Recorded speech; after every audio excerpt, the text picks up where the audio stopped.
Students, आज का अपना टॉपिक है internal resistance and terminal potential difference of a cell. अब इस डायग्राम को, इस फिगर को ध्यान से देखो। इसमें देखो, इस फिगर में हमने क्या किया है, एक रेजिस्टेंस R कनेक्ट किया है और एक हमारे पास बैटरी है, ठीक है, एक सेल है, ओके। उस पे हमने वोल्ट मीटर लगाया है, दैट इज की के and R is a resistance. अब ये देखो, जो ये हमारे पास सेल है, ये जो स्मॉल r है उसका इंटरनल रेजिस्टेंस है, ठीक है। जब हमारे पास सर्किट ओपन रहता है तो इसमें कोई करंट फ्लो नहीं करता, लेकिन जैसे ही हम सर्किट को क्लोज कर देंगे तो करंट फ्लो करना स्टार्ट हो जाएगा।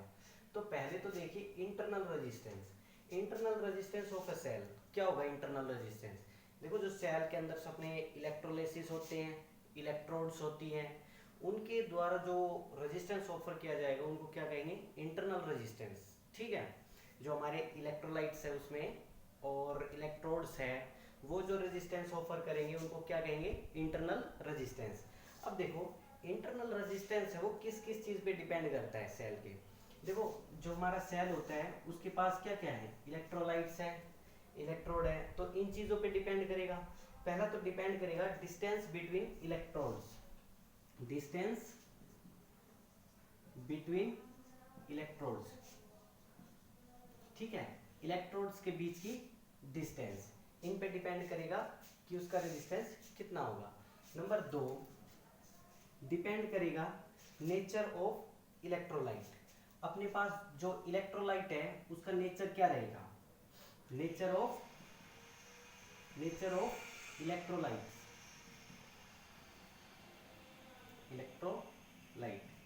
नेचर ऑफ इलेक्ट्रोलाइट, जो हमने उसके अंदर इलेक्ट्रोलाइट लिया है, जो केमिकल्स लिए हैं, उनका नेचर क्या है, ठीक है। And third is nature of electrodes,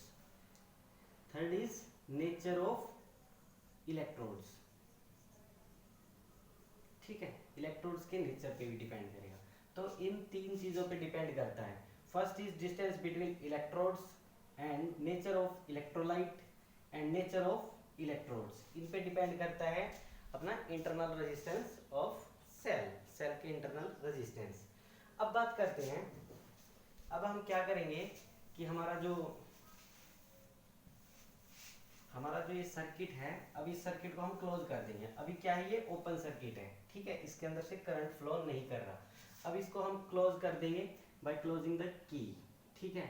अब इसके अंदर क्या करेगा, करंट फ्लो करना स्टार्ट कर देगा, ठीक है। करंट फ्लो करेगा पॉजिटिव से negative, so positive that is ये जाएगा नेगेटिव की तरफ, करंट फ्लो करना स्टार्ट हो गया। अब देखो, अब हमें क्या निकालना है, पहले तो इंटरनल रेजिस्टेंस निकालना है, फिर टर्मिनल पोटेंशियल की बात करनी है हमें। तो इंटरनल रेजिस्टेंस इसमें है स्मॉल r, ठीक है, और जो हमने बाहर रेजिस्टेंस लगाया, लोड रेजिस्टेंस, वो है r, ठीक है। अब देखो, हम बात करते हैं टोटल रेजिस्टेंस, टोटल रेजिस्टेंस। यहाँ टोटल रेजिस्टेंस क्या होगा, तो यहाँ टोटल रेजिस्टेंस क्या होगा, जो हमारे पास टोटल रेजिस्टेंस होगा वो क्या होगा। देखो, ये वाला रेजिस्टेंस और ये वाला रेजिस्टेंस किसमें है, सीरीज में कनेक्टेड है। सो आर दिस प्लस इसका स्मॉल r, तो ये हो गया अपने पास क्या, टोटल रेजिस्टेंस। अब देखते हैं इसके अंदर जो करंट फ्लो कर रहा है वो कितना है, मैग्नीट्यूड ऑफ करंट,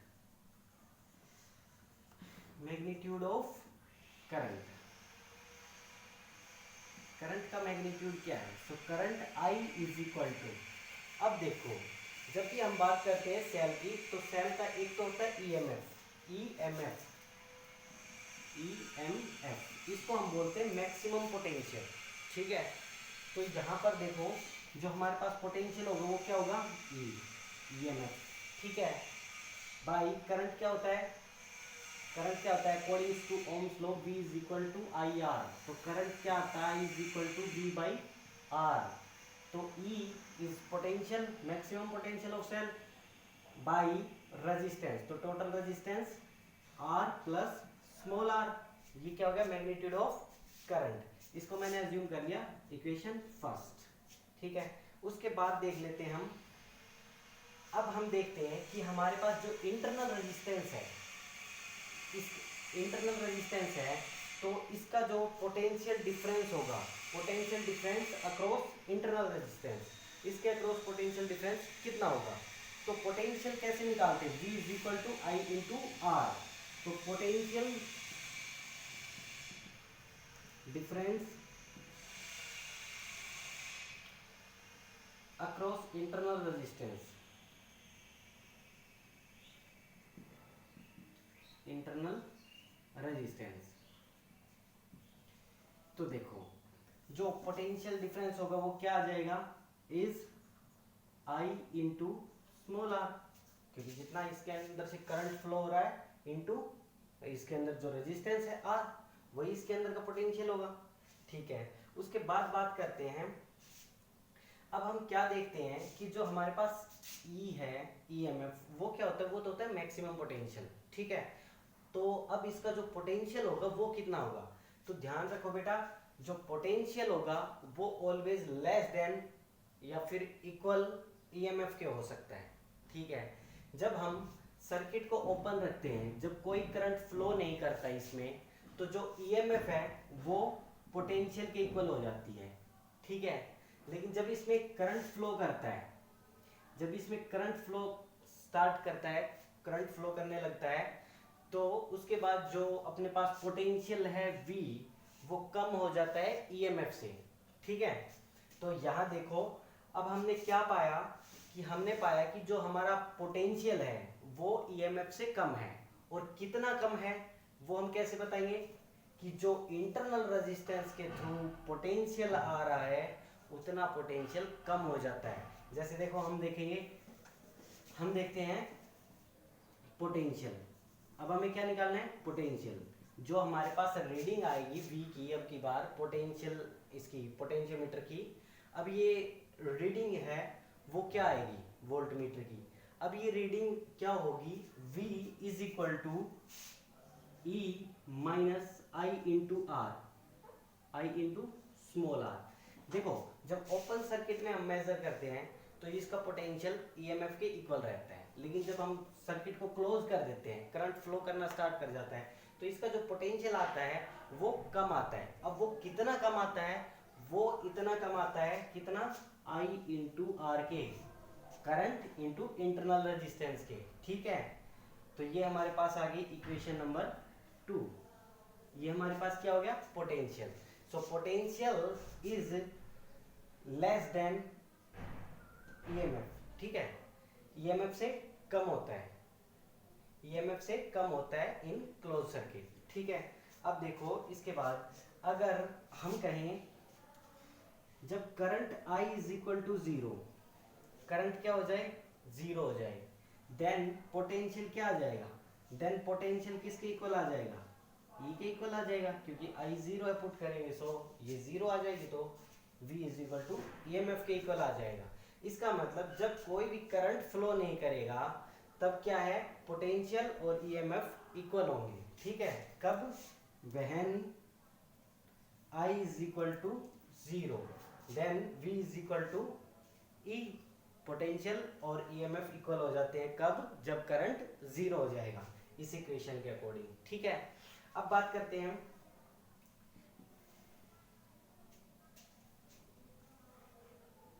अब क्या कह सकते हैं हम, कि जो हमारे पास टर्मिनल पोटेंशियल डिफरेंस है V, terminal potential difference V is equal to EMF of a cell, कब, जब सर्किट में कोई करंट फ्लो नहीं कर रहा। ठीक है,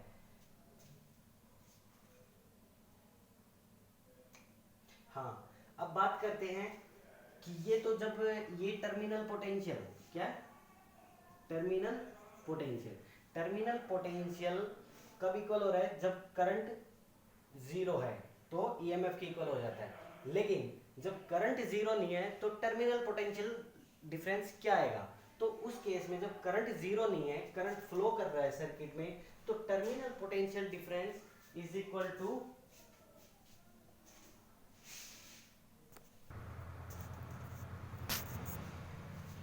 और जब सर्किट के अंदर करंट फ्लो करेगा उस केस में जो टर्मिनल पोटेंशियल डिफरेंस आएगा वो किसके इक्वल हो जाएगा, जितना इसमें रीडिंग आएगी इसके पोटेंशियल के ही इक्वल हो जाएगा। ठीक है, सो टर्मिनल पोटेंशियल दोनों केस में पता लग गया, ठीक है। अब आगे चलते हैं, जो हमारे पास जो अब की बार जो ये वोल्ट मीटर है, ठीक है, ये क्या रीडिंग दिखाएगा, ये पोटेंशियल की रीडिंग दिखाएगा, किसकी, V is equal to I into r, ये वाली रीडिंग दिखाएगा ये, ठीक है। इसमें इंटरनल रेजिस्टेंस इंक्लूड नहीं होगा, ठीक है। तो यहां से हम करंट देखेंगे, current I is equal to what, V by R, ठीक है। इसके बाद देखो, दिख रहा है,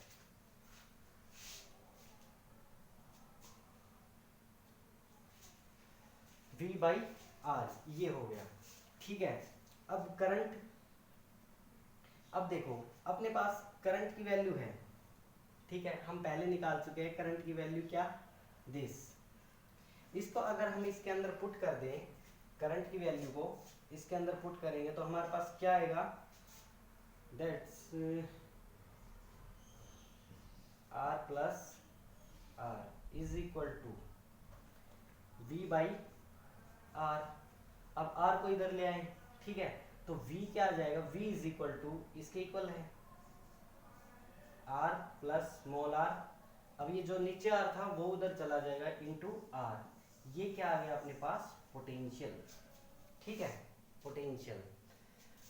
अब बात करते हैं इंटरनल रेजिस्टेंस। अब इंटरनल रेजिस्टेंस है वो कितना होगा, देखो इंटरनल रेजिस्टेंस हम इस इक्वेशन से निकाल सकते हैं, ठीक है, इस इक्वेशन से R की वैल्यू निकालनी है, तो कैसे निकालोगे, देखो V है इधर, E को इधर ले आएंगे तो माइनस में हो जाएगा, ठीक है।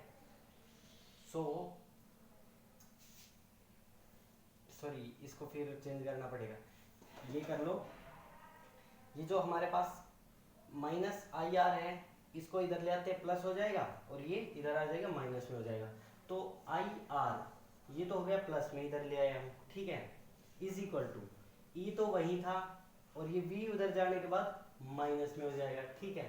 सो यहाँ से हम स्मॉल आर निकाल सकते हैं, that is by small r, ठीक है, सॉरी आई ये क्या हो गया हमारे पास, इंटरनल रेजिस्टेंस। अब क्या कर सकते हैं, यहाँ जो करंट है वहां हम करंट की जगह क्या पुट कर सकते हैं, that I is equal to V by R, ये पुट कर सकते हैं, ठीक है। So R is equal to क्या हो जाएगा, तो I की जगह V बाई R, ऊपर चला जाएगा R, ये आ जाएगा हमारे पास क्या, internal resistance of a cell. अब बात कर लेते हैं, ये तो थी किस केस में, जब सेल हो रहा था डिस्चार्ज, इट मींस सेल से करंट जा रहा था बाहर, ठीक है, यूज हो रहा था। अगर हम बात करें चार्जिंग के केस में, ठीक है, चार्जिंग के केस में क्या होता है कि जो हमारे पास सेल होता है, ठीक है, ये इसका पॉजिटिव इलेक्ट्रोड, ये नेगेटिव इलेक्ट्रोड है। चार्जिंग में हम क्या करते हैं, इस पॉजिटिव इलेक्ट्रोड को चार्जर के पॉजिटिव इलेक्ट्रोड से ही कनेक्ट करते हैं और इस नेगेटिव को चार्जर के नेगेटिव इलेक्ट्रोड से ही कनेक्ट करते हैं। देन इसमें जो करंट की डायरेक्शन हो जाती है वो क्या हो जाती है, दिस, ठीक है, पॉजिटिव से नेगेटिव। लेकिन अगर हम बात करें डिस्चार्जिंग के केस में, तो इनसाइड जो डायरेक्शन होगी, आउटसाइड तो कैसे चल रहा है, ऐसे चल रहा है, ठीक है, तो इनसाइड जो डायरेक्शन हो जाती है डिस्चार्जिंग में क्या हो जाती है, ये वाली, ठीक है। तो अब की बार क्या आएगी, डायरेक्शन अपोजिट। अब क्या करेंगे, अब हमें देखना है कि यहाँ जो पोटेंशियल होगा वो कितना होगा चार्जिंग के केस में। तो जो चार्जिंग होती है डिस्चार्जिंग के केस में तो ये है, लेकिन चार्जिंग के केस में अपोजिट हो गया, E plus I into r, ये हो जाएगा हमारा चार्जिंग के केस में, ठीक है, समझ गए। डिस्चार्जिंग के केस में माइनस हो रहा है आई इंटू आर, जो उसका इंटरनल रेजिस्टेंस के थ्रू पोटेंशियल है वो, और यहाँ प्लस हो जाएगा, ठीक है। तो अब की बार जो ये टर्मिनल पोटेंशियल डिफरेंस है वो क्या है,